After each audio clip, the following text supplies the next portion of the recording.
राज्यात operation tiger चालविलं जाणार असल्याची चर्चा आहे। यावर उदय सामंत यांनी आपली प्रतिक्रिया दिली आहे।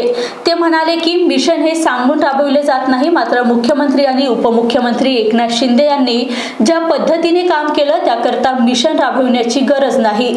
तर काही लोकांना कळून चुकलंय की बाळासाहेबांचे विचार पुढे नेणारी शिवसेना ही शिंदेचीच आहे। त्यामुळे अनेक लोक संपर्कात आहे आणि त्यांच्या टप्प्याटप्प्याने प्रवेश होणार हे पण निश्चित आहे। या बाबतीमध्ये मला असं वाटतं की एखादं मिशन राबवायचं असेल तर ते सांगून राबवलं जात नाही। पण एक मात्र निश्चित आहे की माननीय माजी मुख्यमंत्री आणि विद्यमान उपमुख्यमंत्री आदरणीय एकनाथ शिंदे साहेबांनी जे काम केलंय त्याच्यासाठी मिशन राबवण्याची आवश्यकता नाही।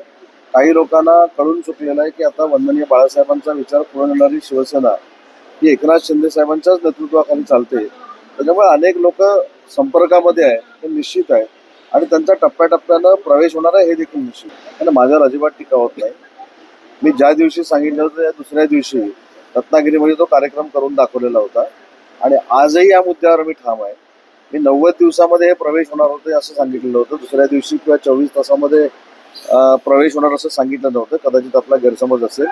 मी असं म्हटलं होतं की येत्या 90 दिवसामध्ये 10 ते 12 माजी आमदार युबीटी आणि महाविकास आघाडीचे हे माननीय एकनाथ शिंदे साहेबांचं नेतृत्व स्वीकारणार आहेत आणि त्याच्यावर आजही मी ठाम आहे। आणि आजही ठाम असताना लोकप्रतिनिधींना रिअलाइज झालेलं आहे की एकनाथ शिंदे साहेबांचं नेतृत्व हे युबीटीपेक्षा अतिशय चांगलं आहे, संवेदनशील आहे, भावनाप्रधान आहे आणि अनेक लोक संपर्कात आहेत हे आजही मी सांगतोय ना।